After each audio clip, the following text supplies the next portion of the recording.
ఈరోజు సమ్మక్క సారలమ్మ సందర్శనకు దర్శించుకొని 4 కోట్ల తెలంగాణ ప్రజల యొక్క సుఖ సంతోషాలు, తెలంగాణ రాష్ట్రంలో మంచి వర్షాలు, మంచి పాడి పంటలు పండాలని, తెలంగాణ ప్రజలు సుఖశాంతులతో వర్ధిల్లాలి అని ఈరోజు దర్శించుకోవడానికి నాతో పాటు పెద్దలు శ్రీ దుద్దిల్ల శ్రీధర్ బాబు గారు, దేవాదాయ శాఖ మంత్రివర్యులు కొండా సురేఖమ్మ గారు, రెవెన్యూ శాఖ మంత్రి పొంగులేటి శ్రీనివాసరెడ్డి గారు, ఇక్కడ శాశ్వతంగా ఇక్కడి కార్యక్రమాలలో ఆహర్నిశలు మునిగి తేలే సోదరిమణి శ్రీమతి కొండా సురేఖ గారు, శాసనసభ్యులు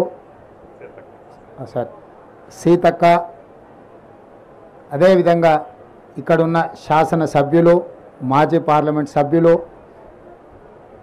అధికారులు, కలెక్టర్లు, పోలీస్ అధికారులు, మీడియా మిత్రులు అందరూ కలిసి ఈ జాతరను సమ్మక్క సారలమ్మ దర్శనానికి ప్రజలందరికీ ఉపయోగపడే విధంగా మీరందరూ సహకరించినందుకు, పెద్దలందరూ విచ్చేసినందుకు రాష్ట్ర ముఖ్యమంత్రిగా వారికి మనస్ఫూర్తిగా ధన్యవాదాలు తెలియజేస్తున్నాను. మీకు అందరికీ తెలుసు, మొదటి నుంచి కూడా ఈ ప్రాంతంతో, ఈ ప్రాంత శాసనసభ్యురాలు మంత్రివర్యులు సీతక్కతో నాకున్న వ్యక్తిగతమైన అనుబంధము, రాజకీయంగా మేమిద్దరము కలిసి చేసిన ప్రయాణము, ముఖ్యమైన ఏ కార్యక్రమం తీసుకున్నా ఇక్కడనే సమ్మక్క సారలమ్మ ఆశీర్వాదం తీసుకొని మేము ఏ ముఖ్యమైన కార్యక్రమాలు తీసుకున్నా ఇక్కడి నుంచే మొదలుపెట్టినాం. సమ్మక్క సారలమ్మ ఆశీర్వాదంతో ఈరోజు తెలంగాణ రాష్ట్రంలో ఇందిరమ్మ రాజ్యము, కాంగ్రెస్ ప్రభుత్వం ఏర్పడ్డది. పోయిన సంవత్సరం ఫిబ్రవరి 6, 2023 నాడు హాత్సే హాత్ జోడో కార్యక్రమాన్ని కూడా ఇక్కడి నుంచే మేము ప్రారంభించడం జరిగింది.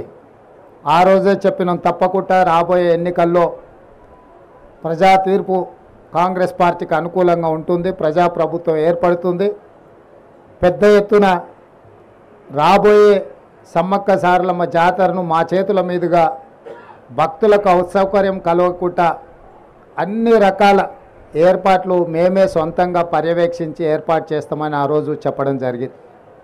అదేవిధంగా ఈరోజు అమ్మల ఆశీర్వాదంతో అధికారం వచ్చింది.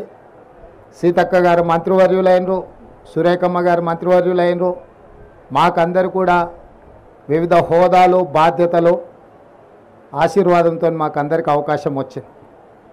ఈరోజు ఆ బాధ్యతతోటి దాదాపుగా 1,50,00,000 మంది భక్తులకు ఎలాంటి అసౌకర్యం కలగొద్దు, ఏర్పాట్లలో లోపం ఉండొద్దు అని చెప్పి మా ప్రభుత్వం 110 కోట్ల రూపాయల నిధులను కేటాయించి అహర్నిశలు ఎన్నికలు ముగిసిన వెంబడే జాతర ఏర్పాట్లను పర్యవేక్షించాల్సిన పరిస్థితిలో పొంగులేటి శ్రీనివాసరెడ్డి గారిని, కొండా సురేఖ గారిని, సీతక్క గారిని, పొన్నం ప్రభాకర్ గారిని, వీళ్ళందరినీ కూడా సమన్వయం చేసి మంత్రులతో ఒక బృందాన్ని ఏర్పాటు చేసి పేద ప్రజలందరికీ కూడా రవాణా ఇబ్బందులు ఉండొద్దు అని, ముఖ్యంగా ఆడబిడ్డలకు ఆర్టీసీ బస్సులో ఉచిత ప్రయాణాన్ని మా ప్రభుత్వం తీసుకున్న మొట్టమొదటి తొలి నిర్ణయం. ఈరోజు ఈ జాతరకు లక్షలాది మంది ఆడబిడ్డలు వస్తున్న సందర్భంగా 6,000 బస్సులతో రవాణా సౌకర్యాలు ఏర్పాటు చేసినాము. అన్ని డిపోలలో ఉన్న బస్సులను ఇక్కడికి పంపాలని ఆదేశాలు ఇవ్వడం జరిగింది. అదనంగా 100 కొత్త బస్సులను కొని ఈ జాతర ఏర్పాట్లలో వాటిని వినియోగించడం జరిగింది. అదేవిధంగా ఈరోజు దాదాపుగా రాష్ట్రంలో 18 కోట్ల మంది ఆడబిడ్డలు బస్సు ఉచిత ప్రయాణం మా ఎన్నికల హామీలో భాగంగా ఏర్పాటు చేస్తే వినియోగించుకున్నారు. ఈరోజు జాతర కూడా లక్షలాది మంది వస్తున్నారు అని అంటే అది ప్రభుత్వం తీసుకున్న నిర్ణయం. ఈరోజు ఆడబిడ్డలందరికీ కూడా ఉపయోగపడ్డది. ఇదే కాకుండా రాజీవ్ ఆరోగ్యశ్రీ కావచ్చు, ఇతర కార్యక్రమాలు కావచ్చు,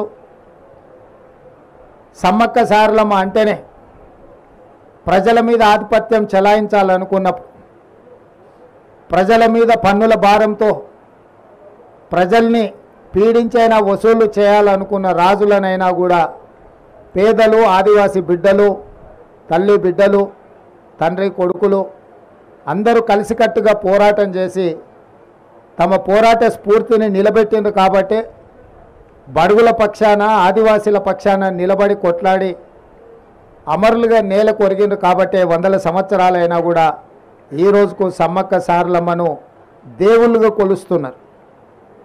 మనుషులుగా తమ యొక్క నమ్ముకున్న ప్రజల కోసం నిలబడి పాలకులతో కొట్లాడినందుకు ఈరోజు వాళ్ళు అమరులై దేవతలుగా ఇక్కడ వెలిసిల్లుతున్నారు. అంటే ఆనాటి నుంచి ఈనాటి వరకు పాలకులు ప్రజల్ని వేధించినప్పుడు, పీడించినప్పుడు, ఆధిపత్యం చెలాయించాలనుకున్నప్పుడు ఎవరో ఒకరు నిలబడతారు. నిలబడ్డవాడు నిటారుగా నిలబడి కొట్లాడి పేద ప్రజల పక్షాన విజయం సాధిస్తారనే స్ఫూర్తి ఈ సమ్మక్క సారలమ్మ నుంచి మేమందరం పొందినాం. ఆ స్ఫూర్తితోనే 10 సంవత్సరాలు నిరంతరం పాలకులు చేస్తున్న అరాచకాన్ని, దోపిడీని, ప్రజల మీద ఆధిపత్యాన్ని చెలాయించాలనుకున్న, మేమే రాజులం శాశ్వతం అనుకున్న వాళ్ళ మీద తిరగబడి పేదల పక్షాన కొట్లాడినాం. ఆ రోజు ఎన్నో ఒడిదుడుకులను ఎదుర్కొని నిలబడడం వల్ల ఈరోజు పేదల ప్రభుత్వం ఏర్పడ్డది. అంటే సమ్మక్క సారలమ్మ స్ఫూర్తి ప్రజాస్వామిక దేశంలో, తెలంగాణ రాష్ట్రంలో మమ్మల్ని అందరినీ కూడా ప్రభావితం చేసి ఈ పోరాటంలో ముందుకు నడిపించడం వల్ల ఈరోజు ప్రజాప్రభుత్వం ఏర్పడ్డది. ప్రజాపాలన ద్వారా ప్రజల దగ్గరికి చేరువై ప్రజా సమస్యల్ని పరిష్కరించడానికి మా శాయశక్తుల ప్రయత్నం చేస్తున్నాం. మా ప్రయత్నాల వల్ల 100% సమస్యలు పరిష్కారమైనవని నేను అనను. కానీ ప్రజలకు ఒక భరోసా, ఒక విశ్వాసం, ఈ ప్రభుత్వం మాది, ఈ ప్రభుత్వానికి మేము చెప్పుకోవచ్చు, ఈ ప్రభుత్వం దగ్గరికి మేము వెళ్ళొచ్చు, ఈ ప్రభుత్వం మా దగ్గరకు వస్తుంది, మా గ్రామాలలో మా మాట వింటుంది, మా గ్రామాలలో ఉండే సమస్యల్ని ఈ ప్రభుత్వం పరిష్కరిస్తుంది, తండాలలో, గూడాలలో కూడా ప్రజాపాలన ప్రజలకు చెరువవుతుందనే నమ్మకాన్ని ఈ 75 రోజుల్లో మేము కల్పించే ప్రయత్నం చేసి ఇక భవిష్యత్తులో కూడా ఈ స్ఫూర్తిని కొనసాగిస్తాం. ప్రజలకు ఏం కావాలనో ప్రజలను అడిగి తెలుసుకుంటాం. మా ఎజెండా ప్రజల ఎజెండా. ప్రజలు ఏ అంశాలైతే మా దృష్టికి తీసుకొస్తున్నారో వాటిని ఎజెండాగా మార్చి మా ప్రభుత్వ విధానాలుగా మేము నిర్ణయం తీసుకొని ముందుకు వెళ్తున్నాము. ఈరోజు ఈ ప్రాంత అభివృద్ధి కోసం దక్షిణ కుంభమేళా లాంటి దాదాపుగా 1.5 కోటి భక్తులు ఈ ప్రాంతానికి వస్తే కేంద్ర ప్రభుత్వాన్ని చాలా సంవత్సరాల నుంచి జాతీయ పండుగగా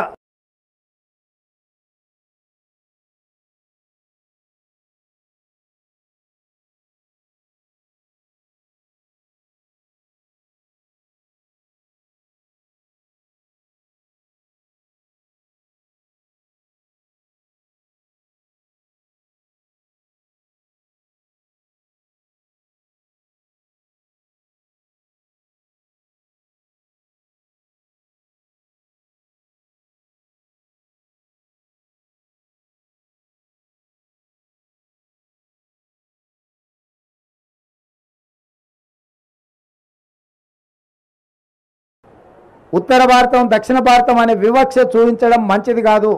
దక్షిణ భారతదేశంలోనే కాదు, ప్రపంచంలోనే సమ్మక్క సారలమ్మ జాతరకు ఒక ప్రత్యేకమైన గుర్తింపు ఉంది. వారి వీరోచిత గాథ చరిత్ర పుటలలో ఉన్నది. కాబట్టి కేంద్ర ప్రభుత్వం నిర్లక్ష్యం చేయకుండా ప్రధానమంత్రి గారు రావాలి, సందర్శించుకోవాలి అని చెప్పి ఈ సందర్భంగా నేను వారికి విజ్ఞప్తి చేస్తున్నా. అదేవిధంగా మా వరకు ఫిబ్రవరి 6 తారీఖు నాడు మేము మొదలుపెట్టిన యాత్ర విజయవంతమై ఈరోజు అధికారికంగా ప్రభుత్వంలోకి వచ్చి అధికారిక లాంఛనాలతో ఈరోజు ఈ జాతరను మేము నిర్వహించినాం. భవిష్యత్తులో ఇంకా సమయం ఉంటుంది కాబట్టి ఈ ప్రాంతంలో భక్తులకు అన్ని రకాల వసతులు, సౌకర్యాలు, ఎవరికి ఎలాంటి ఇబ్బందులు జరగకుండా అత్యంత పేదలు, నిరుపేదలకు ఈరోజు గుళ్ళల్లో వెళ్తే శ్రీమంతులు, ఆగర్భ శ్రీమంతులు వజ్రాలు, వైదూర్యాలు, బంగారము ఇచ్చే సాంప్రదాయం ఉంది. లేకపోతే వాళ్ళ శక్తి మేరకు ఇచ్చి, కానీ పేదవాడు బాధపడుతుంటే సమ్మక్క సారలమ్మ ప్రత్యక్షమై శ్రీమంతులు బంగారం ఇస్తుంటే మేమేమి ఇయ్యలేకపోతున్నామని బాధపడుతున్న సందర్భంగా నీ ఇంట్లో ఉన్న ఒక బెల్లం ముక్క ఇచ్చినా అదే మాకు బంగారము అని వారి కళ్ళలో ఆ భక్తుడికి చెప్పడం వల్ల ఈడ మనము బెల్లంతోనే ముడుపు చెల్లించుకునే సాంప్రదాయానికి తెరలేసింది. మా కొండా సురేఖ గారు ఒకవేళ భక్తులు ప్రత్యక్షంగా ఇక్కడికి రాకపోయినా ఆన్లైన్లో కూడా ఆ విధమైన వెసులుబాటు కల్పించే విధంగా మా ఎండోమెంట్స్ డిపార్ట్మెంట్ కూడా ఏర్పాట్లు చేసింది. సీతక్క అయితే స్వయంగానే ఇక్కడ ఉండి అహర్నిశలు ఇక్కడనే భక్తుల యొక్క ప్రతి అవసరాన్ని దృష్టిలో పెట్టుకొని ఇక్కడనే వారు ఉండి ఏర్పాట్లు చేయడం జరిగింది. ఇదంతా కూడా మాకు వచ్చిన గొప్ప అవకాశం. ఈ అవకాశాన్ని ప్రజలకు ఉపయోగించాలనేది మా ఆలోచన. అదేవిధంగా ఎన్నికల్లో ఇచ్చిన 6 గ్యారెంటీలలో మరో 2 గ్యారెంటీలను 27 తారీఖు నాడు సాయంత్రము ప్రారంభించబోతున్నాము. ప్రధానంగా 500 రూపాయలకే సిలిండర్ ఇచ్చే మహిళలకు చేయూతనిచ్చే విధంగా ఈరోజు సిలిండర్ 500 రూపాయలకి ఇచ్చే కార్యక్రమం. రెండవ కార్యక్రమము పేదవాళ్లకు 200 యూనిట్ల వరకు తెల్ల రేషన్ కార్డు ఉన్న ప్రతి పేదవాడికి ఇంటికి ఉచితంగా విద్యుత్తునిచ్చే కార్యక్రమాన్ని ఫిబ్రవరి 27 తారీఖు నాడు సాయంత్రము ప్రారంభించబోతున్నాము. ఆ కార్యక్రమానికి శ్రీమతి ప్రియాంక గాంధీ గారు కూడా హాజరు కాబోతున్నారు. రాష్ట్రంలో ఉన్న చిక్కుముడులను అన్నీ విప్పుకుంటూ ఒక్కొక్కటి పరిష్కరించుకుంటూ ప్రజలకు ఇచ్చిన హామీలను అమలు చేసుకుంటూ దాదాపుగా ఈరోజు ఉచిత బస్సు రవాణా సౌకర్యం కావచ్చు, లేకపోతే రాజీవ్ ఆరోగ్యశ్రీ ద్వారా 10 లక్షల రూపాయలు పేదలకు వైద్యానికి అందించడం కావచ్చు, ఇప్పుడు ప్రారంభించబోయే 500 రూపాయలకే సిలిండర్ కావచ్చు, అదేవిధంగా 200 యూనిట్ల వరకు ఇంటికి ఉచిత కరెంటు కావచ్చు. మేము వచ్చిన 60 రోజుల్లో 25,000 ప్రభుత్వ ఉద్యోగ ఖాళీలను భర్తీ చేసినాం. స్టాఫ్ నర్సులుగా 6,956 మంది, 441 సింగరేణి ఉద్యోగులు, దాదాపుగా 15,000 పోస్టులు పోలీసులు కావచ్చు, ఎక్సైజ్ కావచ్చు, అదేవిధంగా ఫైర్ డిపార్ట్మెంట్ కావచ్చు. వీటన్నిటితో పాటు మార్చి 2 తారీఖు నాడు మరొక 6,000 పైచలకు ప్రభుత్వ ఉద్యోగాలు భర్తీ చేయబోతున్నాము. మేము ఏదైతే 2 లక్షల ఖాళీలను భర్తీ చేస్తామని చెప్పినామో ఇలా గర్వంగా 25,000 ఉద్యోగాలు మేము భర్తీ చేసినామని ప్రజలకు కనిపించే విధంగా, కుళ్ళుకుంటున్న వాళ్ళకి వినిపించే విధంగా ఎల్బీ స్టేడియంలోనే వేలాది మంది సమక్షంలో నియామక భర్తీల పత్రాలు వాళ్ళ చేతికి అందజేసినాం. ఎందుకంటే ఇచ్చినా కూడా ఇయ్యలేదని అబద్ధ ప్రచారాలతోని గోబెల్స్ కంటే కూడా వాళ్ళ బాబుల్లాగా తయారై మామ అల్లుళ్ళు తండ్రి కొడుకులు మా ప్రభుత్వం మీద దాడి చేసే ప్రయత్నం చేస్తున్నారు. కాబట్టి ప్రజల కళ్ళెదురుగా నిరుద్యోగ యువకులకు ఉద్యోగ అవకాశాలు కల్పించినాము. శ్రీధర్ బాబు గారి నేతృత్వంలో ఐటీఐలను ఈరోజు స్కిల్ యూనివర్సిటీస్గా మార్చి 65 ఐటీలను 2,000 కోట్లతోని నైపుణ్యాన్ని అభివృద్ధి చేయాలని ఈరోజు తెలంగాణ రాష్ట్రంలోనే 10 స్కిల్ యూనివర్సిటీలను ప్రారంభించి గ్రామీణ ప్రాంతాలలో ఉండే చదువుకున్న నిరుద్యోగ యువకులకు నైపుణ్యాన్ని నేర్పించి ఆర్థికంగా బలపడే విధంగా ఉద్యోగ ఉపాధి అవకాశాలు కల్పించే విధంగా ఈరోజు మా రాష్ట్ర ప్రభుత్వం ప్రణాళికలు చేపడుతుంది. సాగునీటి ప్రాజెక్టుల్లో జరిగిన అక్రమాలు, దోపిడీ, నిర్లక్ష్యము కళ్ళగట్టినట్టుగా మొన్ననే మీరు చూసిర్రు. మేడిగడ్డ కావచ్చు, అన్నారం కావచ్చు, సుందిల కావచ్చు, మొత్తం కాళేశ్వరం ప్రాజెక్టే మేడిపండులాగా తయారైందని మీ కళ్ళ ముందలో చూపించినాం. కృష్ణానది జలాల దోపిడీ కళ్ళు మూసుకొని కేసీఆర్ ఫామ్ హౌస్లో ఉండడం వల్ల ఆంధ్రప్రదేశ్కు సంబంధించిన ముఖ్యమంత్రి గారు ఆ రాష్ట్రము అధికారికంగానే అన్ని తరలించకపోతుంటే ఆనాడు నిర్లక్ష్యం వహించారు. ఆ విషయంలో కూడా ఉత్తమ్ కుమార్ రెడ్డి గారు శాసనసభలో అన్ని వివరాలను బయటపెట్టారు. రాష్ట్రం అప్పుల పాలైంది, 7 లక్షల కోట్ల రూపాయల అప్పులు తీసుకొచ్చి రాష్ట్రాన్ని మొత్తం దివాలా వేయించండి. అదేవిధంగా విద్యుత్ విషయంలో కూడా జరిగిన దోపిడీని, చేసిన తప్పులను ఉప ముఖ్యమంత్రి గారు బట్టి విక్రమార్క గారు కూడా ప్రజలందరికీ వివరించే ప్రయత్నం చేసింది. నేను ఎందుకు ఈ వివరాలన్నీ చెప్తున్నా అంటే 10 సంవత్సరాలలో 60 సంవత్సరాల ఉమ్మడి రాష్ట్రంలో సమైక్య పాలనలో కూడా జరగనంత అన్యాయము, దోపిడీ, నిర్లక్ష్యం ఈ 10 సంవత్సరాల చంద్రశేఖరరావు గారు పాల్పడ్డారు. ఆ వివరాలన్నిటిని ప్రజలకు మేము పూర్తిగా వివరించినాం. ఈ 10 సంవత్సరాలు ఆయన దోపిడీ చేస్తున్నప్పుడు పిల్లి కళ్ళు మూసుకొని పాలు తాగింది అన్నట్టుగా మోడీ గారు కూడా ఒక్కరోజు కూడా కేసీఆర్ని నిలువరించే ప్రయత్నం చేయలే. ఈరోజు బీజేపీ వాళ్ళు అంటున్నారు మాకు సిబిఐకి మేము తెలుస్తామని. 10 సంవత్సరాలు మీరే ఉన్నారు కదా, సిబిఐ మీదే, ఈడీ మీదే, ఇన్కమ్ ట్యాక్స్ మీదే. సింగిల్ కేసు అయినా కేసీఆర్ కుటుంబానికి వ్యతిరేకంగా మీరు ఎఫ్ఐఆర్ చేసిందా? ఒక్క రూపాయి అవినీతి మీదైనా మీరేమన్నా విచారణ చేపట్టిందా? ప్రతిపక్షంలో మేము ఉన్నప్పుడు పదే మీకే అధికారికంగా ఫిర్యాదులు చేసినాం, కోర్టు నుంచి కూడా ఆర్డర్లు తీసుకొచ్చిన నేను, కానీ ఏ రోజు కూడా విచారణ చేయలే. ఇవాళ మేము జ్యుడిషియల్ ఎంక్వైరీకి ఆర్డర్ ఇచ్చిన తర్వాత న్యాయాధిపతులతోని న్యాయస్థానాల ద్వారా కేసీఆర్ అవినీతి మీద విచారణ చేయడానికి మేము నిర్ణయం తీసుకున్నాక ఇప్పుడు మమ్మల్ని అడుగుతున్నారు సిబిఐకి ఏమని. ఏందే అని బీజేపీ ఆయన అడిగినా అది మా చేతికి వస్తే మాకు కూడా ఇంత గిల్లుకోనికి అవకాశం ఉంటుంది కదా సార్, మీరు జ్యుడిషియల్ ఇస్తే మాకేం వస్తుందని. అంటే వాళ్ళ ఆలోచన ఎంతసేపు ఉన్నా కేసీఆర్ దోపిడీలో కొంత వాటా తీసుకోవాలన్న ఆలోచనే తప్ప దాన్ని చర్యలు తీసుకోవాలన్న ఆలోచన లేదు. అందుకే ఈరోజు కాంగ్రెస్ పార్టీ కంప్లీట్ జ్యుడిషియల్ ఎంక్వైరీకి ఇవ్వడానికి నిర్ణయం తీసుకున్నది. తొందరలోనే retired high court judge or supreme court జడ్జిల చేత జరగబోయే విచారణను టీఆర్ఎస్ ప్రభుత్వం ఎదుర్కోవాల్సిన పరిస్థితులు ఉన్నాయి. కాబట్టి ఈరోజు తెలంగాణ ప్రజలకు మేము ఒకటే మాట ఇవ్వదలుచుకున్నాం, ఎన్నికల్లో మీకు ఇచ్చిన ప్రతి హామీని అమలు చేసే బాధ్యత మాది. రైతులకు 2 లక్షల రూపాయల రుణమాఫీ మీద కూడా బ్యాంకుల అందరితో చర్చలు చేస్తున్నాం. తొందరలోనే మీకు మంచి శుభవార్తను చెప్పబోతున్నాము. ఏ హామీని కూడా మేము వదలదలుచుకోలేదు. తప్పకుండా ఆ హామీలను అమలు చేసే బాధ్యత మాది. ఈరోజు మీరు అందరూ చూస్తారు, గతంలో ప్రతి పోస్టింగ్కు నగదు ఇస్తే తప్ప, నగదు బదిలీ చేస్తే తప్ప ప్రభుత్వ ఉద్యోగులకు పోస్టింగ్లు వచ్చేటివి కావు.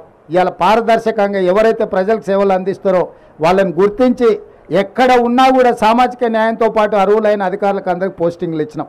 ఇవాళ మీరు పోలీస్ డిపార్ట్మెంట్ కానీ, రెవెన్యూ డిపార్ట్మెంట్ కానీ, ఏ డిపార్ట్మెంట్ అయినా తీసుకోండి, ప్రభుత్వ ఉద్యోగులను అడగండి. కాంగ్రెస్ అధికారంలోకి వచ్చిన తర్వాత ప్రభుత్వ ఉద్యోగులకు న్యాయం జరిగిందా లేదా? గతంలో జీతం ఎప్పుడు వస్తుందో తెలియదు, నెల చివరి వరకు కూడా జీతాలు రాని పరిస్థితి ఉండే. మొదటి నెల 4వ తారీఖు నాటి జీతం ఇచ్చినాం, రెండో నెల 1వ తారీఖు నాడే జీతం ఇచ్చినాం. వాళ్ళే ఆశ్చర్యపోతున్నారు, మా జీతం 1వ తారీఖు నాడు మా ఖాతాలో పడ్డదంటే ప్రభుత్వ ఉద్యోగులు. అంటే పరిపాలనను దారిలో పెట్టే ప్రయత్నం చేస్తున్నాము. ఇంకా చాలా చేయాల్సింది ఉంది. రాత్రి పగళ్ళు మేము కష్టపడుతున్నాము. మీరు చూడండి, ఇన్ని రోజుల్లో ఏ ఒక్క రోజైనా ఒక గంట అయినా నేను కానీ మా మంత్రులు కానీ ఎక్కడైనా సెలవు తీసుకున్నామా? ప్రతిరోజు ప్రతి నిమిషము పరిపాలనను దారిలో పెట్టి పేదలకు మేలు జరిగే విధంగా పేదలకు అందుబాటులో ఉండే పరిపాలన అందిస్తున్నాము. ఏ రోజు కూడా మేము ప్రజలకు అందుబాటులో లేము అనేదే లేదు. సచివాలయం ప్రజలది అని చెప్పి సచివులను కలుసుకోవడానికి ప్రజలు ఎవరైనా రావచ్చు అని స్పష్టంగా ఈరోజు అవకాశం కల్పించినాం. సచివాలయం ఎట్లుందో మేము వచ్చేవరకు మీడియా మిత్రులు లోపలికి రాలే, గేట్ బయటలుండి చూసుడే తప్ప లోపలికి రాలే.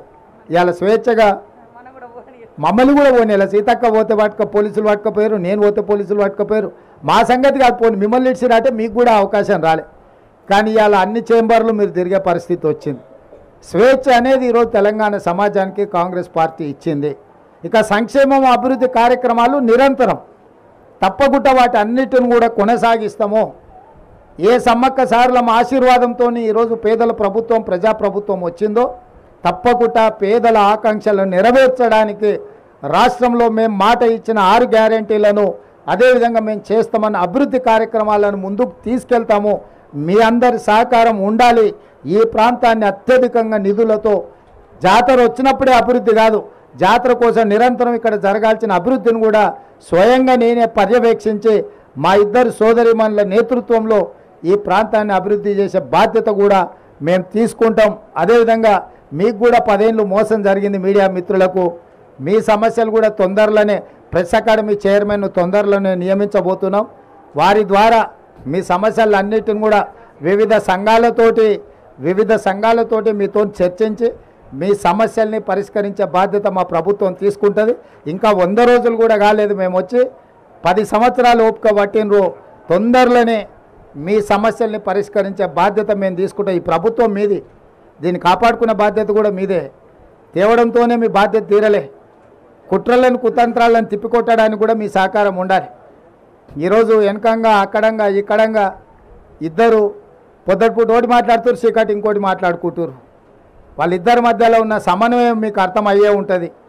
7 సీట్లు కేసీఆర్కు, 10 సీట్లు బీజేపీకి అని మాట్లాడుకొని ఏదైతే ఎన్నికలకు రాబోతుందో రాబోయే పార్లమెంట్ ఎన్నికలలో వీళ్ళిద్దరి చీకటి ఒప్పందాన్ని కూడా తిప్పికొట్టే బాధ్యత మీడియా మిత్రుల మీద ఉన్నది. తప్పకుండా ఈ ప్రభుత్వం మీది. మీ సమస్యలను కూడా పరిష్కరిస్తామని చెప్పి మీడియా మిత్రులకు తెలియజేస్తూ సెలవు తీసుకుంటున్నాను.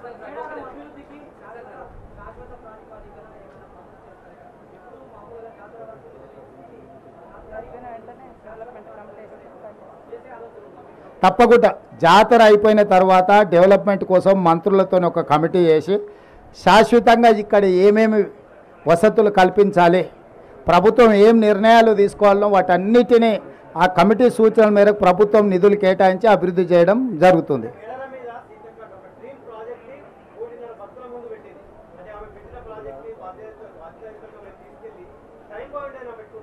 డెఫినెట్గా మంత్రులతో ఒక కమిటీ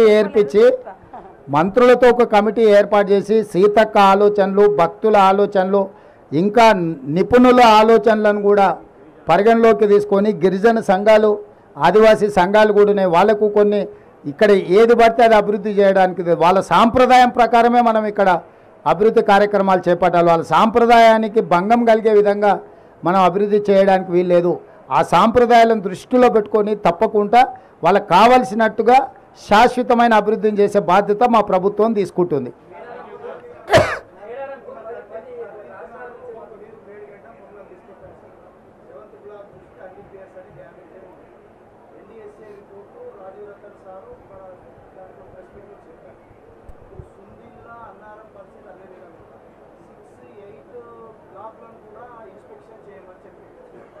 కాళేశ్వరం కథమైనట్లయిన ఒక భావన నాకు కలుగుతుందని అది రివైవ్ అవుతుందా కాదా అన్నది ఒక ప్రజల్లో కూడా ఒక ఆందోళన ఉంటుంది.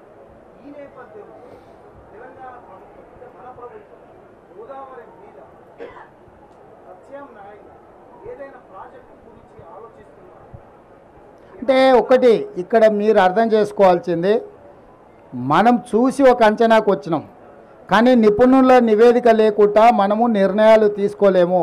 అందుకే స్పష్టంగా రాష్ట్ర ప్రభుత్వము నేషనల్ డ్యామ్ సేఫ్టీ అథారిటీకి మేము లెటర్ రాసినాం. అన్ని డ్యామ్లను మీరు పరిశీలించి నివేదిక ఇవ్వండి. ఇవి రిపేర్ చేయొచ్చా, రిస్టోర్ చేయొచ్చా, లేకపోతే శాశ్వతంగా వాటిని తీసేసి కొత్తవి కట్టాలనా, కొత్తవి కట్టాలంటే ఏ సాంకేతిక నిపుణులతో కట్టాలి, వీటన్నిటి మీద కూడా నివేదికలు కోరినాము. నిన్న మన మీరు అసెంబ్లీలో టీఆర్ఎస్లో మాటలు చూశారు, మేడిగడ్డలు నీళ్లు నింపురి అన్నారంకి ఎత్తిపోయారని.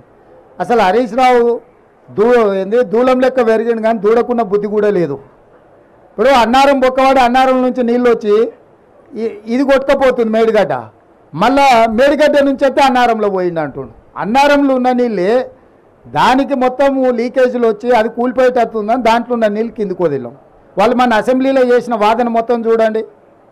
నేను అందుకే చెప్తున్నా, దూలం లెక్క పెరిగితే సరిపోదు, దూడకున్న బుద్ధి అని ఉండాలి అని హరీష్ రావుకి చెప్పదలుచుకున్నా. ఈ మేడిగడ్డ కూలింది అని మేడిగడ్డలు నీళ్లు తీసేసినాం. ఇప్పుడు అన్నారం కూలేటట్టుందని అన్నారంలో ఉన్న నీళ్ళు తొలగిస్తే మళ్ళీ మేడిగడ్డ లాపంటే ఎత్తి అన్నారంలో పోయాలంట.